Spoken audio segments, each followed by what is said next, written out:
Ассалаумағалейкум. Есімім Нақып Бақытжан. Бүгін 26 мамыр 2024 жыл аудио бейне жүргізіліп жатыр, ескертемін. Мен де аудио видео жүргізіп отыр. Ескертемін. Есім полиция капитаны Қамбар Ерболат Нұрғали. Учаскелік алып тастаңызшы мына қағазды. Мен мынау қазақ тілінде оқиыншы. Сіздің аты жөніңізді. Полиция капитаны Қамбар Ербол Нұрланұлы, учаскелік полиция инспекторы. Есімім Нақып Бақытжан. Мен осы дүкенге тұтынушы бұл қазір мен бір зат сатып алатын болып келдім. Сөйтіп мен бұл қызметкерлерден сұрадым. Неге мына қазақ тілінде, мемлекет тілде жоқ? Жазулар ма? Жазулар, мына көрнекі ақпараттар бар мына жерде. Осы туралы мен қызметкерден сұрадым. Бірақ маған тиісті деңгейде жаңағыдай журнал берген жоқ. Сосын мынау бұл қыз енді жаңадан келгенмін деп ақталып тұр енді. Білмеймін, бұл қызметкер танымаймын, өзін таныстырған жоқ. Сондықтан мен қазір жүзекке шақырып, полиция шақырып, өзімнің тұтынушылар туралы құқығымды бұзылып тұрғанын, сосын тілде туралы заңның бұзылып тұрғанын қазір мен сізге арыз шағым жазатын боламын.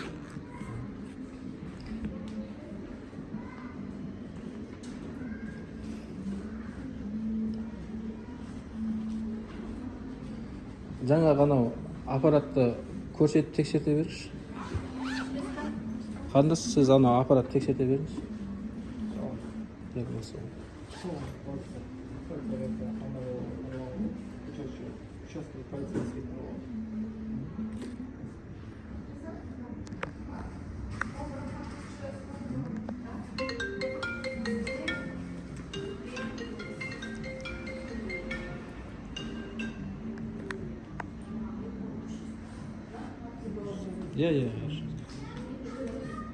Не вот? Есімім Нақып Бақытжан, сіз кім боласыз? Мен магазинде жұмыс жасаймын. Жұмыс істейсіз бе осы жерде? Әлде жауапты адамсыз ба, әлде қалай? Жоқ, жұмыс жасаймын. Қызметкерсіз ба? Мен жаңа ана қыз қызметкерім деді, бірақ мен түсінбей тұрмын, сіз қызметкерсіз ба, әлде бұл қызметкер ма? Жоқ, айта берсеңізші. Жоқ, сіз нақты кім боласыз, маған соны айтсаңызшы. Мен мына жерде менеджер. Менеджер? Енді қазір арыз шағым жазылатын болады.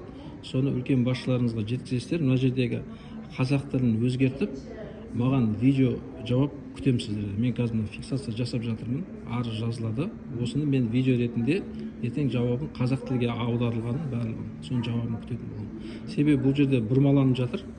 Бұл дүкеннің иесі ұлты басқа деген сөздер айтылып жатыр. Ана қызметкердің талабы. Оның бәрін мен видеоға түсірдім. Жаңа көп ұлтты мемлекет дейді. Мен айттым, бүкіл мемлекеттердің бәрі көп ұлтты, бірақ біздің мемлекетімізде қазақ тілі мемлекет тіл. Конституция бойынша қазақ тілі мемлекет тіл болып есептелінеді. Мен сол туралы айттым. Бұл жерде бұрмалаушылықтар болып жатыр. Сол үшін мен видео фиксация жасап жатырмын. Аудио бейне жүргізіп жатырмын. Ертең маған дәлел ретінде. Қазір арыз жазып беремін, осы арыздың жауабын күтетін боламыз. Арызды сотқа өткізуін талап етемін полиция инспекторлардан. Сотқа өту керек арыз. Мынау ескерту болсын, айыппұл болсын жасалыну керек. Бұны недегі качество потребителей покупателя деген сияқты. Сіздер тиісті тұтынушыларға жібересіздер ма? Ары қарай жаңағыдай сотқа жібересіздер ма? Сізге балағат сөздер айтып, өз құзырыңызға жататын сөздер болса, біз қарай аламыз да. Жоқ, негізі айтып түсіндіріп отыр. Сіздер енді ары қарай өз тұтынушылар құқығына жібересіздер. Жақсы. Жақсы, мен қазір арыз жазып болғанша бейнені өшіре тұрайын.